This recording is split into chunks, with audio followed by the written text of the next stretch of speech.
안녕하세요. 저는 얼마 전에 이혼하고 싱글이 된 30대 후반의 여성입니다. 원래 다른 분들의 사연을 출퇴근하며 듣기만 하다가 문득 저의 이혼 사연도 쓰면 재밌을 것 같아 사연을 보내요. 사실 제가 지인들에게 저의 이야기를 하는 편이 아니라서 친구들도 저의 이혼 사실을 모릅니다. 그런데 얼마 전 뻔뻔하고 기가 막힌 짓거리를 벌인 남편이라는 작자에게 제대로 복수를 했어요. 통쾌하고 짜릿한 이야기를 속 시원하게 말하고 싶은데 행복하게 가정생활을 하는 친구들에게 말하기는 뭔가 좀 그렇더라고요. 그래서 여기 청취자분들께 저의 이야기를 한번 들려드릴까 해요. 끝까지 잘 들어주세요. 저와 남편은 결혼 전 같은 회사에 다녔습니다. 남편은 정규직, 저는 계약직이었는데 남편은 선배 사원들은 물론 계약직 사원들에게까지 친절하고 어려운 부탁도 잘 들어주었어요. 그런 모습이 좋아 보였던 저는 남편에게 호감이 생겼고 그 후 연애를 한 뒤 결혼까지 앞두게 되었죠. 결혼을 생각하고 처음으로 시댁에 갔던 날 저는 시어머니를 보고 깜짝 놀랐습니다. 시어머니가 저를 어릴 때 키워주셨던 돌아가신 할머니와 쌍둥이가 아닐까 싶을 정도로 닮으셨더라고요. 시어머니는 저를 반기시거나 제게 웃음을 보이시지는 않았지만 그래도 참 좋았답니다. 시댁은 우리 집에서 30분 거리에 있는 수도권 근교의 시골 마을이었어요.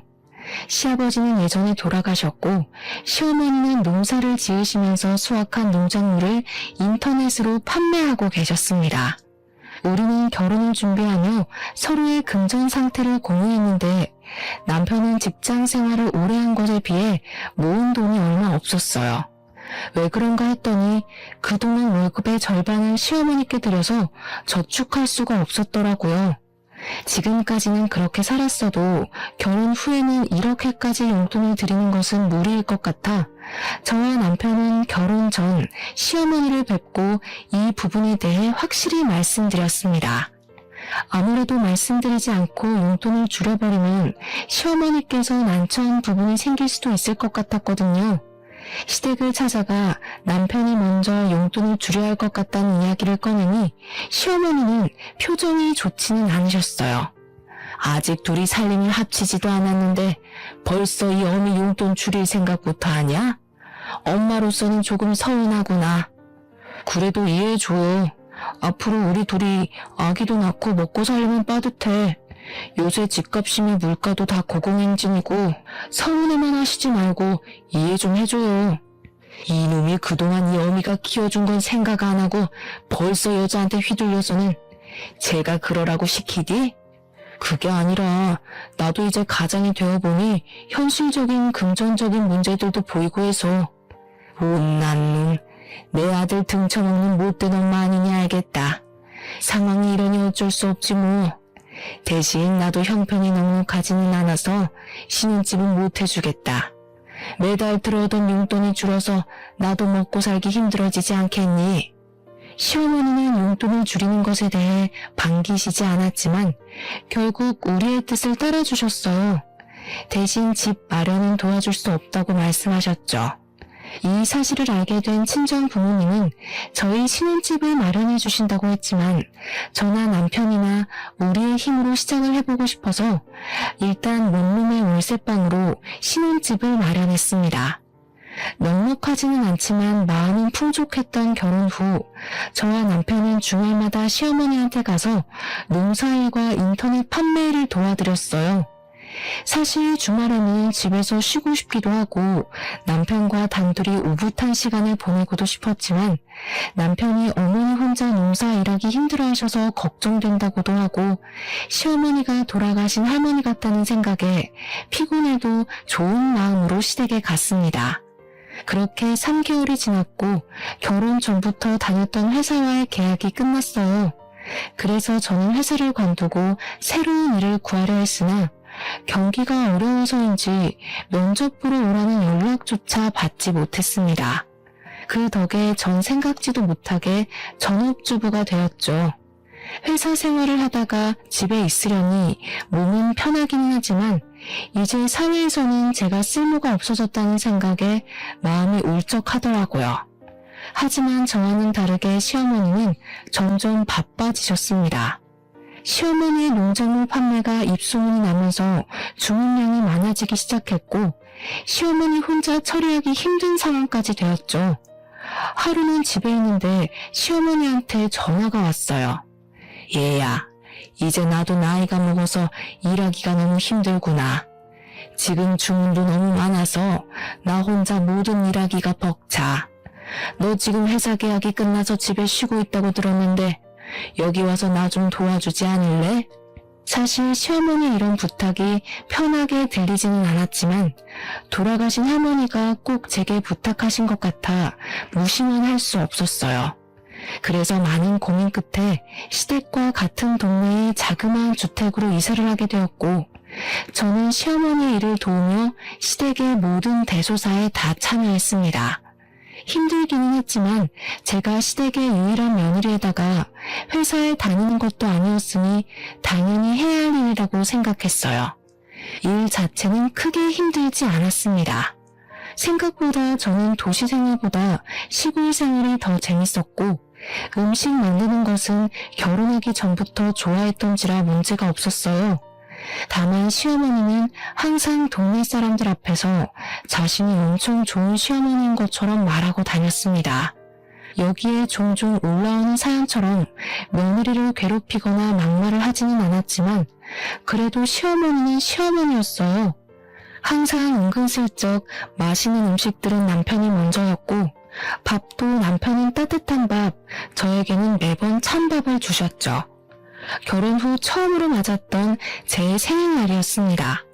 시어머니는 평소 친하게 지냈던 동네 사람을 불러 모아서 며느리의 생일을 차려준답시고 제가 좋아하는 갈비찜에 미역국에 끓여주시고는 상을 한 상 차려주셨는데 생일을 맞은 저의 미역국에는 멀건 국만 있었고 남편과 손님들의 미역국에는 미역에 소고기까지 듬뿍 들어있었습니다. 그리고 갈비찜은 상 가운데가 아닌 남편 앞에 자리를 잡았는데 저는 남편과 대각선 반대 방향에 앉아 있어서 팔도 닿지 않았어요. 게다가 밥도 부족한 상황이 되자 시어머니는 남편과 손님들에게는 따뜻한 밥을 대접하시고 제게는 점심때 먹다 남은 찬밥을 주셨습니다. 어머니, 제 생일을 기억해 주시고 미역국을 끓여주신 건 감사한데 제 국에는 고기는커녕 미역도 없네요. 게다가 밥도 저는 찬밥이고요. 내가 음식을 부족하게 준비해서 미역국도 부족하고 밥도 부족하지 뭐니. 그런다고 기껏 초대한 손님한테 대충 대접해 줄 순 없잖아. 그러니 그냥 네가 좀 넘어가 주지 않으련? 그래, 그냥 먹어. 그래도 우리 엄마가 자기 위해서 내 생일에는 해주지도 않던 갈비찜까지 해주셨잖아. 세상에 이런 시어머니가 어딨어? 이럴 때는 그냥 감사합니다 하고 먹는 거야. 남편은 자기 앞에 있던 갈비찜을 우걱우걱 뜯어먹으며 저에게 이야기하는데 정말 꼴보기가 싫더라고요. 애초에 동네 분들을 초대한 시어머니가 국이며 밥을 넉넉히 준비하면 이런 난처한 상황은 없었을 거 아닌가요? 무엇보다 저는 그냥 남편과 단둘이 오붓한 생일을 바랬는데 시어머니가 굳이 이런 생일상을 차리신 이유가 동네 사람들에게 착한 시어머니처럼 보이고자 하려는 것 같아 기분이 썩 좋지는 않았습니다. 그래, 새색시가 이해해. 우리처럼 나이 먹으면 잘하던 음식도 못하게 되고 그래. 그래도 시어머니가 며느리 생일이라고 동네 사람들 불러 모아서 잔치상도 차리고 새색시 아주 복받았네. 나 때는 시어머니한테 미역국 얻어먹는 거 상상도 못했어. 생일이라고 말도 못 꺼냈다고. 아마 내 시어머니는 죽을 때까지 내 생일이 언젠지도 모르셨을 거야. 동네 할머니들이 하나같이 입을 모아 시어머니가 생일이라고 상을 차려주는 것이 어디냐고 하시는데 거기서 더는 말하기가 어려웠습니다. 저는 어쩔 수 없이 찬밥에 미역국을 말아서 먹었고 남편은 따뜻한 밥에 갈비찜을 아주 맛나게 먹었죠. 그리고 며칠 뒤 주말이라 시댁에 가서 밥을 먹었는데 또 시어머니는 또 찬밥을 주셨습니다. 그래서 이번에는 대놓고 남편의 따뜻한 밥과 제 찬밥을 바꾸었어요. 그 모습을 본 시어머니는 표정이 싸늘하게 굳었습니다. 너 지금 뭐 하는 짓이냐? 어떻게 한일 같은 남편의 밥을 네 밥과 바꿔? 저도 집에서는 가장 따뜻한 밥 먹고 살았어요. 그런데 어제도 그러고 오늘도 그러고 계속 제게 찬밥만 주시니까 부당하다는 생각이 들어서요. 그리고 제가 이렇게 건강해 보여도 찬 음식 자주 먹으면 꼭 체하더라고요. 너는 항상 집밥을 먹지만 우리 아들은 밖에서 뭘로 만들었는지도 모르는 식당밥 먹고 다니는데 집에서라도 당연히 따뜻한 밥을 먹여야 하는 거 아니야? 어머니, 저도 집에서는 귀하게 자란 딸이에요. 막말로 제가 집에서 놀기만 하는 것도 아니고 어머니랑 같이 일하는데 저도 따뜻한 밥 먹을 권리 있다고요. 너는 결혼 전에도 다달이 우리 아들이 내게 주던 돈도 줄이더니 참 당돌하네. 옛날에는 시어미 말에 며느리들이 아무 말도 못했는데 정말 세상이 어찌 돌아갈는지. 아이고, 억울해서 못 살겠다. 에이, 밥 안 먹으련다. 시어머니는 결국 화가 나 큰 방에 들어누웠고 남편은 꼭 밥상머리 앞에서 눈치 없이 그렇게 행동해야겠냐며 저를 구박했습니다. 다음날 남편은 회사에 출근하고 저는 시어머니가 걱정돼 아침부터 시댁에 찾아갔어요. 시어머니는 여전히 머리를 싸매고 누워 계셨고 시어머니의 소식을 들은 동네 할머니들이 시모가 걱정돼서 집에 오셨습니다. 저는 집에 오신 분들에게 과일이라도 대접하려고 부엌에서 주전부리를 꺼내 시어머니가 누워 계신 큰방 앞으로 갔어요. 형님, 며느리가 나 일 도와준다고 여기 온 건 너무 고마운데 며느리 눈치 보느라 너무 힘들어 죽겠어. 생일이라고 내가 며느리 생일상도 차려 어제는 밑반찬 몇 개 해놨으니 가지러 오라고 할 겸 같이 저녁을 먹었는데 내가 노망이 났는지 또 밥을 적게 했지 뭐야. 그래서 나는 밥 한 숟갈도 못 뜨고 며느리한테는 찬밥이라도 줬지. 그런데 그거 가지고 나한테 따박따박 대들더라니까. 말년에 아들이랑 같이 산다고 되게 부러웠는데 또 그렇지만도 않네. 나라도 진짜 억울했겠어. 이렇게까지 며느리 생각하는 시어머니가 세상에 어디 있다고 말이야. 젊은 년이 버르장머리만 없어서 내가 어떻게 한 소리 해? 그러지는 마셔. 아무리 며느리라지만 남의 집 귀한 따님인데 그러면 쓰나. 그래도 내 옆에서 같이 일도 도와주잖아. 간간히 용돈도 주고 말이야. 비록 며느리 때문에 용돈이 줄기는 했지만 그래도 그게 어디야? 저는 시어머니가 동네 어르신들에게 하는 이야기를 들으니 정말 어이가 없었습니다. 그래도 일단 손님들 대접은 해야겠기에 방문을 여니 이미 동네 어르신들은 시어머니의 이야기만 듣고 저를 위아래로 훑으시며 혀를 끌끌 차고 계셨어요. 내가 솔직히 남의 집 일에 이래라 저래라 간섭하기는 싫지만 그래도 내가 한마디만 할게. 솔직히 세상 천지에 며느리에게 밥상 차려다 주는 시어미가 어디 있니? 기왕에 시어미 도우러 여기 왔으면 좀 잘 좀 모셔. 이게 뭐니 이게? 어르신들이 얼마나 저에게 역정을 내시던지 저는 그 자리에 그대로 굳어버렸고 그 모습을 뒤에서 지켜보던 시어머니는 아주 만족스러운 표정을 짓고 계셨어요. 저는 시댁에서 집으로 돌아와 이렇게 살다가는 평생 시어머니와 남편에게 큰 소리도 못 내보고 당하고만 살 것 같다는 생각이 들었습니다. 사실 시골에서 살고 있고 아기도 없어서 돈 나갈 일이 많이 없기는 하지만 지금은 남편의 돈으로 생활을 꾸려나가다 보니 아무래도 돈을 쓰고 장을 볼 때마다 어쩔 수 없이 남편 눈치가 보였어요. 그래서 더 남편과 시어머니한테 아무 소리 못하고 가만히 있을 수밖에 없었습니다. 그래서 돈을 벌어야겠다는 생각에 저는 아르바이트라도 하려고 했으나 외진 동네이다 보니 마땅한 일자리가 보이지 않았어요. 저는 오랜 고민 끝에 시어머니처럼 인터넷 쇼핑몰을 열어보기로 했습니다. 일단 여기저기서 쇼핑몰을 효율적으로 운영하기 위한 공부를 시작했고 오전 오후에는 시어머니의 일을 도왔고 저녁과 밤에는 저의 쇼핑몰 일을 했어요. 다행히 한두 개씩 판매가 되기 시작했고 수익만으로 먹고 살 만큼은 아니어도 한 달에 100만 원 정도는 벌 수 있었습니다. 남편과 저는 각자의 일로 아주 바쁘게 시간을 보내고 있었던 어느 날이었어요. 그날은 꿈자리가 왠지 모르게 뒤숭숭했습니다. 제가 원래는 머리만 대면 코를 골며 자고 꿈도 거의 꾸지 않는데 그날은 이상스러우리만큼 악몽을 꿨어요. 꿈자리가 뒤숭숭하고 괜히 엄마가 보고 싶어서 엄마에게 전화했는데 엄마가 전화를 받지 않았습니다. 그리고 잠시 후 아빠에게 전화가 왔어요. 엄마가 장 보러 갔다가 교통사고를 당하셨고 사고가 너무 크게 나서 현장에서 사망하셨다고 합니다.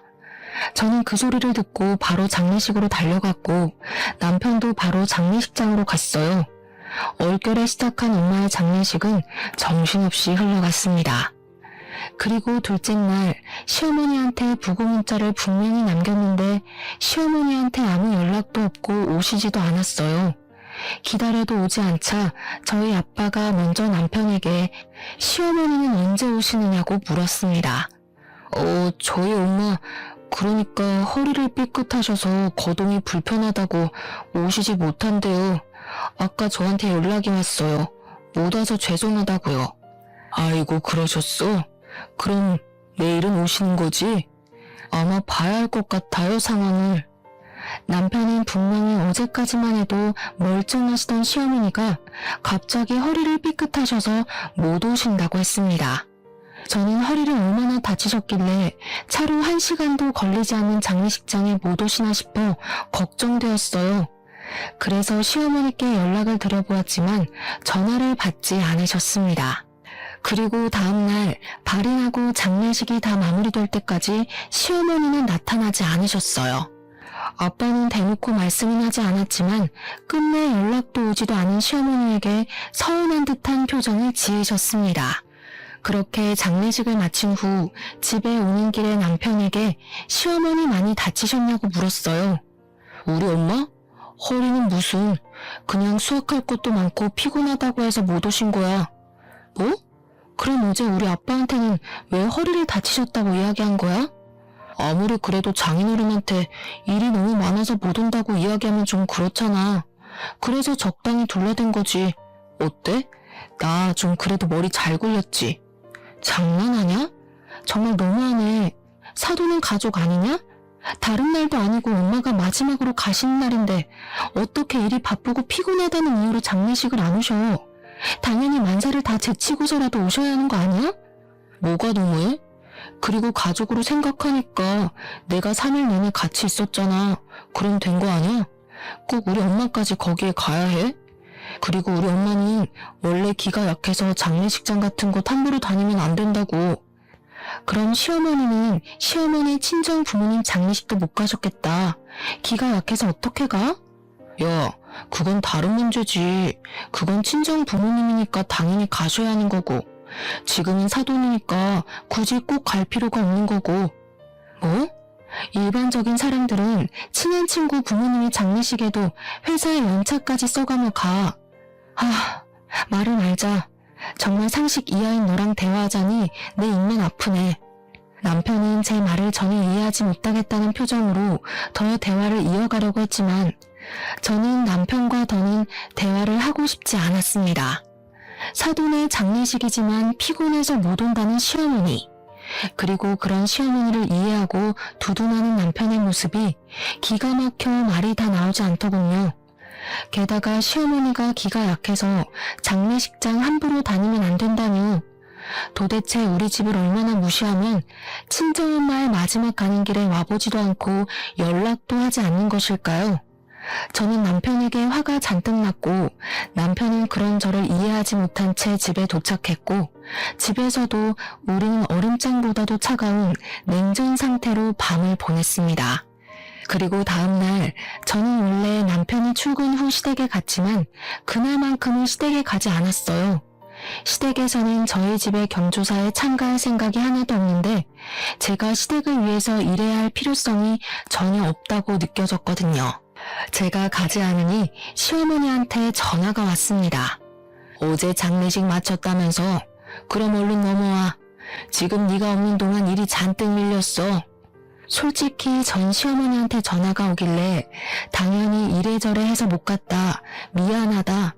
엄마는 잘 보내드렸냐고 물어볼 줄 알았습니다. 사람이라면 그게 당연한 예의 아닌가요? 그런데 시어머니는 잘 다녀왔냐는 말은커녕 일이 밀렸으니 빨리 오라고만 하셨어요.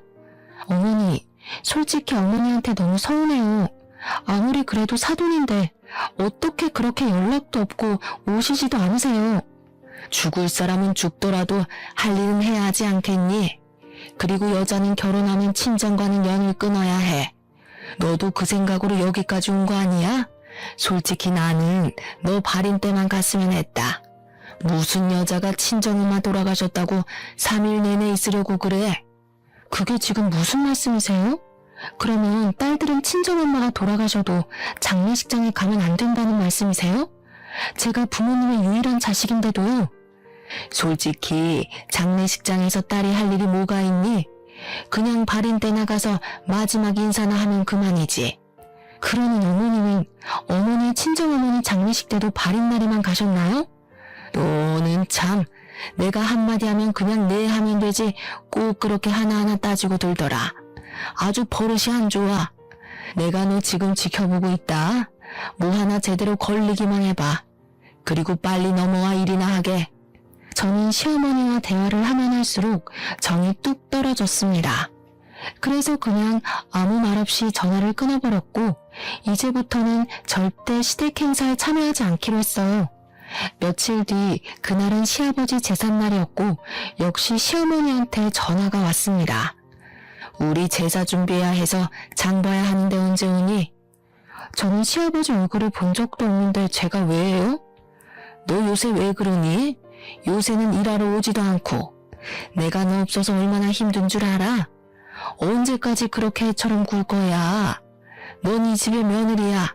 그럼 며느리 도리는 당연히 해야 하지 않겠어?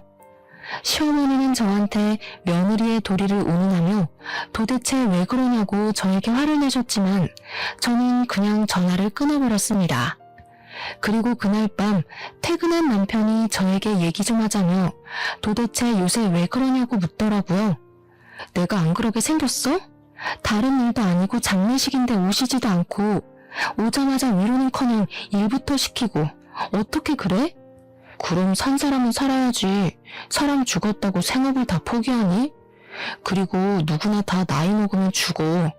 다만 장모님은 조금 그 순간이 일찍 온 것뿐인데 도대체 언제까지 그렇게 방황하면서 살 건데? 누가 언제 생업 포기하래? 너네 엄마 평생 일하지 말랬냐고. 그냥 딱 하루, 이틀만 와달라는 거였잖아. 아니 1년 365일 중에 길어야 단 이틀도 우리 엄마를 위해 시간을 못 내? 그것도 인생에서의 마지막 날을. 지금 이 시기가 얼마나 바쁜 시기인지 너도 알잖아. 지금 바짝 일해서 1년을 먹고 살아야 하는데. 그리고 너네 엄마 장례식 때 나만 가면 됐지. 우리 엄마도 꼭 가야 해. 저는 남편의 이런 말을 전혀 이해할 수가 없었고 그날 남편과 저는 큰 소리를 내며 대판 싸웠습니다. 다음 날이 되어도 남편에 대한 화난 감정은 풀리지 않았고 저는 너무 답답한 마음에 엄마를 모신 곳으로 갔어요. 엄마 앞에서 한바탕 울고 나니 답답했던 마음이 어느 정도 풀렸습니다. 어느 정도 진정을 시킨 후 다시 집으로 가려고 나왔는데 모텔 앞에서 모텔을 바라보며 서 있는 남편을 보았어요. 그런데 그 옆에 웬 여자가 있었고 그 여자는 아주 해맑은 미소로 남편의 팔짱을 끼웠습니다. 딱 봐도 남편과 그 여자는 모텔에서 나오는 길이었어요. 누가 보아도 남편과 그 여자는 애인 같아 보였죠. 저는 너무 화가 나 견딜 수가 없었고 이제 이 남자와 나는 더 이상 같이 살지 못하겠다 생각이 들었습니다. 저는 일단 남편과 그 불륜녀가 함께 팔짱을 끼며 다정하게 걷는 모습을 사진 찍었어요. 그리고 그날 밤 퇴근한 남편에게 오늘 어디에서 뭘 하고 있었냐고 물었습니다. 뭐 하긴 뭐해. 회사에서 여태껏 일하다 왔지. 무슨 갑자기 뻔한 질문을 해? 일? 하긴 뭐 일도 하긴 했겠다. 그런데 이 사진은 뭐야? 저는 남편과 불륜녀가 함께 모텔에서 나와 팔짱을 끼고 길을 걷는 사진을 보여주었습니다. 남편은 처음에는 거래처 여직원이라는 말도 안 되는 소리를 했다가 결국 잠깐 만나는 사이였다고 시인을 하더군요. 유부남이 여자랑 잠깐 만나고 할 게 뭐 있어? 이런 걸 바로 불륜이라고 하는 거야, 이 멍청이야. 싸울 필요도 없이 그냥 이혼하자. 솔직히 너나 나나 요새 많이 서로 힘들었잖아. 아이도 없으니 그냥 깔끔하게 갈라서자고. 이혼? 이혼하면 우리 집 일 누가 해? 내가 그 좋은 회사 그만두고 엄마 옆에서 일할 수 없잖아. 그리고 너랑 내가 이혼하면 우리 집 대수사는 다 누가 챙겨? 당장 명절 차례상부터 시작해서 김장 제사까지 누가 하냐고. 살림은 또 누가 하고? 나 절대 이혼 못해. 자기 엄마는 우리 엄마 장례식 때 오지도 않았으면서 이혼을 하자고 하니 자기네 집 일할 사람 없다며 이혼하지 말자고 하는데 정말 기가 막히고 코가 막힐 노릇이더라고요. 너네 집 일은 네가 알아서 해야지. 그걸 왜 나한테 말해? 솔직히 말해서 우리 엄마 장례식 때도 오지 않는 시어머니를 내가 왜 도와야 하는데, 내가 왜 그런 시어머니를 도와서 너네 조상 차례상도 차리고 너네 가족 먹을 김장도 하고 제사상도 차려야 하냐고. 난 절대 못해. 그냥 이혼하자. 네가 이혼 안 한다고 해도 내가 이혼 소송할 테니까 그런 줄 알아. 우리 어디 한번 끝까지 가보자고. 다음날 저는 남편이 출근하자마자 바로 이혼 변호사를 찾아갔습니다. 제 상황을 이야기하니 일단 확실한 증거를 잡아야 이혼 소송에서 이기고 위자료까지 받을 수 있다고 했어요. 그래서 저는 일단 남편이 불륜을 저질렀다는 증거를 수집하기 위해 일주일 동안 남편이 출근한 후 남편의 회사 근처로 가보았습니다. 하지만 남편도 생각이 있는지 회사 밖으로 나오지 않더라고요. 하긴 바보가 아닌 이상 이미 한 번 걸렸는데 또 여자를 밖에서 만나지는 않았겠죠.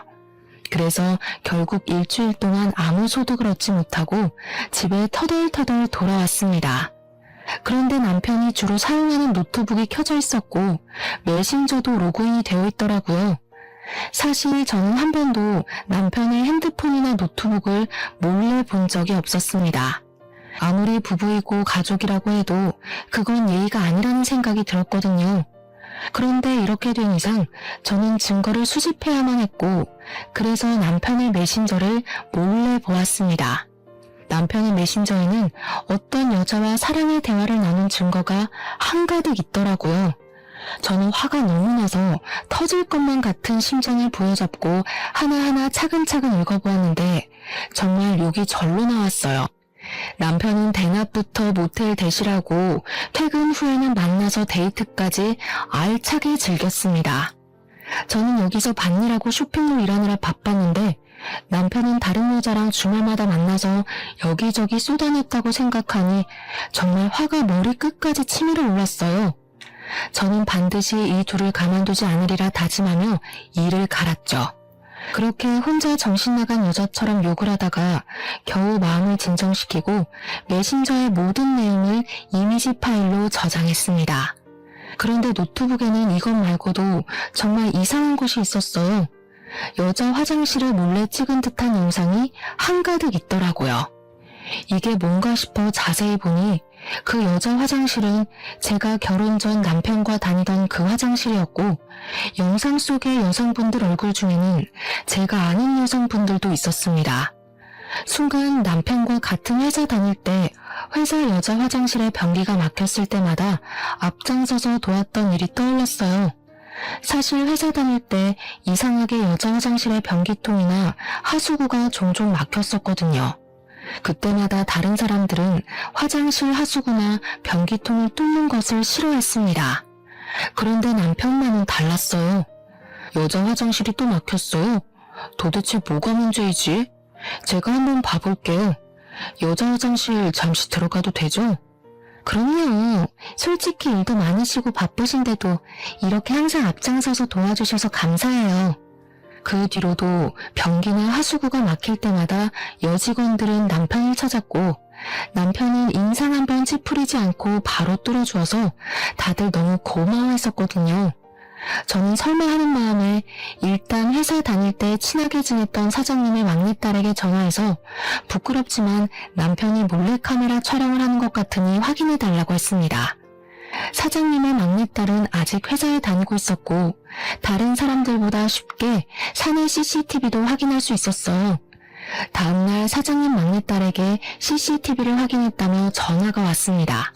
언니, CCTV 확인해 봤는데 충격적이에요. 왜 그런 남자랑 결혼했어요? 과장님 완전 사이코더라고요. 왜요? CCTV에서 뭐가 나왔는데요? 과장님이 그동안 여자 화장실에 들락날락하며 몰래카메라를 설치한 게 맞아요. 지금 회사 뒤집히고 난리 났어요. 사장님 막내딸 말로는 남편은 펜이나 서류 뭉친 손수건 같은 것을 들고 실수인 척하며 여자 화장실에 들어갔어요. 남편이 나올 때는 들고 갔던 물건들이 사라졌었고, 그렇게 남편이 들어갔다 나오면 어김없이 여자 화장실 변기통이나 하수구가 막혔습니다. 그런 남편은 이를 수리해준다는 핑계로 혼자 여자 화장실에 오래 있으면서 몰래카메라를 설치하고 배터리 교체 등을 마음 놓고 할 수 있었던 것이에요. 이 모든 사실을 한 저는 남편을 가만둘 수 없었습니다. 저는 사장님 막내딸에게 CCTV 영상을 보내달라고 했고 노트북 속의 영상들을 USB로 옮겨 담았어요. 저는 이 USB를 들고 경찰서에 가서 남편이 몰래카메라를 설치했다고 고소를 했고, 이어서 변호사 사무실에 찾아가 메신저의 대화 내용을 증거로 불륜으로 인한 이혼 소송까지 진행했습니다. 사장님 막내딸은 회사에 이런 사람이 있었다는 것에 크게 격분하며 바로 사장님께 보고했어요. 남편은 당연히 바로 회사에서 잘렸고, 그렇게 잘리고 나오는 길에 경찰들에게 구속되었습니다. 저는 바로 구속이라는 소리를 듣고 그 모습을 보기 위해 회사 옆으로 갔어요. 남편은 저를 보고는 잠깐만 할 말이 있다며 저를 애타게 불렀습니다. 제발 우리 엄마만 모르게 해줘. 부탁할게. 우리 엄마 내가 이런 짓 했다는 거 알면 충격받으셔서 쓰러지실 거야. 대단한 효자 납시였네. 네가 한 짓거리가 잘못됐다는 건 아나 봐? 그걸 아는 새끼가 이딴 짓을 해? 지금 많이 반성하고 있어. 나도 내가 왜 그랬는지 모르겠다니까. 제발 우리 엄마한테는 아무 말 하지 말아줘.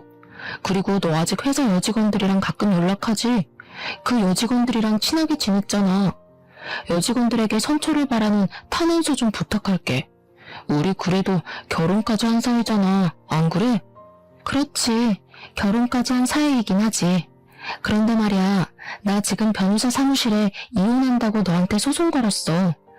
우리 이제부터 남남하자. 뭐? 소송? 네가 무슨 수로?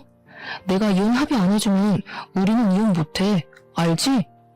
그야 네가 아무 잘못이 없을 때고. 근데 너는 조강지처 내버려두고 다른 년과 불륜을 저지른 유책 배우자라서 너의 합의 따위는 필요 없더라고. 그리고 그 년이랑 아주 사랑의 대화를 찡하게 나눴더라. 네가 그걸 어떻게 알아? 네가 어젯밤에 노트북을 안 꺼냈더라. 메신저도 그대로 로그인되어 있고. 잘했어. 그 덕에 네가 잘못한 것 만천하에 다 알리고 나도 이혼할 수 있게 됐네. 평소에는 도움이 안 되더니 막판에 아주 큰 도움 줘서 고마워. 남편은 제 말에 분노를 이기지 못해 난리를 쳤습니다. 그리고 저는 집에 가려는데 시어머니한테 지금 당장 마을회관으로 오라고 전화가 왔어요. 사실 굳이 만나고 싶지도 않았지만 자기 아들이 몰래카메라를 찍고 경찰서에 잡혀갔다는 소식을 들으면 어떤 표정을 지을까 궁금해서 마을회관으로 달려갔습니다. 얘야, 나는 네가 그동안 며느리 노릇을 하나도 하지 않았지만 그래도 싫은 소리 한 번 안 하고 꾹 참았다. 그런데 갑자기 우리 아들한테 이혼 소송이라니 그게 말이 된다고 생각하니? 맞아. 너 저번에 너네 시아버지 제사 때도 오지 않았다면서? 그리고 요새 너네 시어머니 얼마나 일이 많은데 어떻게 일을 하나도 안 도와줄 수가 있어? 이번에 혼자 반일하다가 너네 시어머니 허리를 삐끗했어. 기왕 여기까지 온 거 너네 시어머니 좀 잘 모셔라. 너네 시어머니 같은 사람이 세상에 어디 있니? 사실 그동안은 시어머니가 동네 사람들 앞에서 온갖 착한 척해도 그냥 가만히 있었습니다. 그런데 이제는 예전의 제가 아니었어요. 이미 끝내기로 마음먹은 마당에 더는 말을 못할 게 없었습니다. 제가 예전엔 안 그랬는데 왜 이렇게 변했을까요? 한번 생각이나 해보셨어요? 지금 그게 무슨 말이냐? 우리 엄마 돌아가실 때 어머니 오셨어요? 네, 정말 바쁘면 못 올 수도 있죠. 그럼 최소한 전화라도 하셨어야죠. 세상에 사돈이 돌아가셨다는데 아무 말 안 하는 그런 사람이 어딨어요? 사실 그동안 시어머니가 거의 돌아가신 할머니 같아서 애틋한 마음에 저 혼자 시댁일 다 발벗고 나서섰어요. 할머니 생각에 일부러 여기까지 이사도 왔고요. 그런데 그 결과 저만 호구가 되었네요. 지금 너네 엄마 장례식 안 갔다고 여태 삐져서 시위하려는 게냐? 그래서 이혼까지 해? 아니요. 어디 그뿐일까요? 지금 어머니의 그 자랑스러운 아드님이요. 바람을 피우고 있어요. 뭐? 남자가 일하다 보면 바람 좀 피울 수 있지. 그거 가지고 뭘 그리 난리니? 겨우 그것 때문에 이혼이야?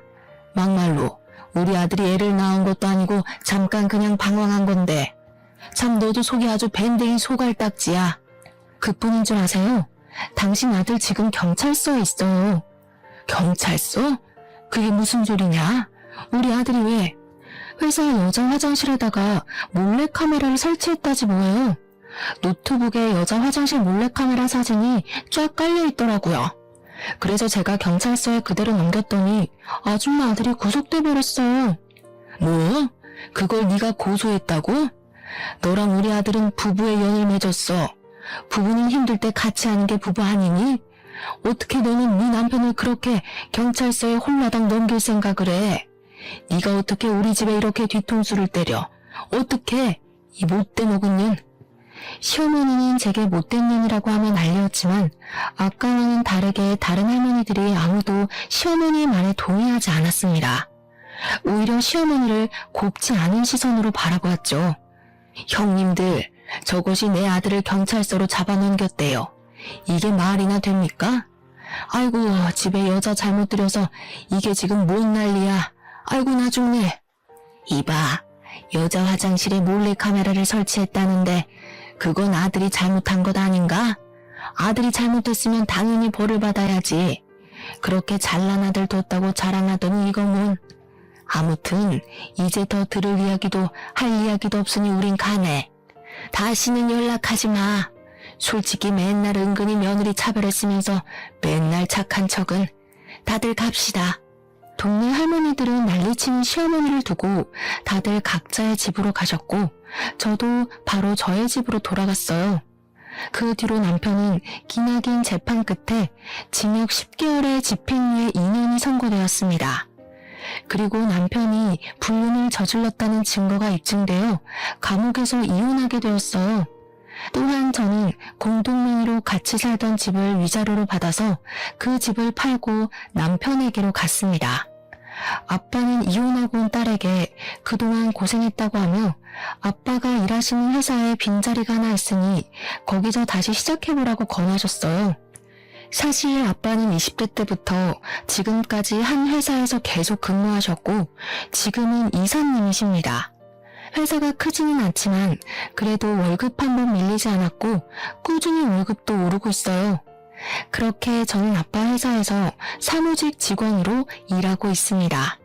물론 제 쇼핑몰도 잘 되고 있기는 하지만 아직은 전업으로 하기에는 어려움이 있어서 앞으로 더 열심히 공부해 키울 생각이에요. 이렇게 새롭게 시작한 지 한 달 뒤 그다지 반갑지 않은 소식이 들려왔습니다. 바로 시어머니 소식이었는데 사실 시어머니한테는 나물 캐서 파는 것이 유일한 돈벌이였잖아요.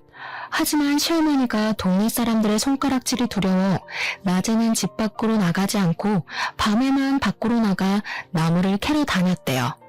그런데 시골길이 밤에 정말 어둡고 무섭거든요.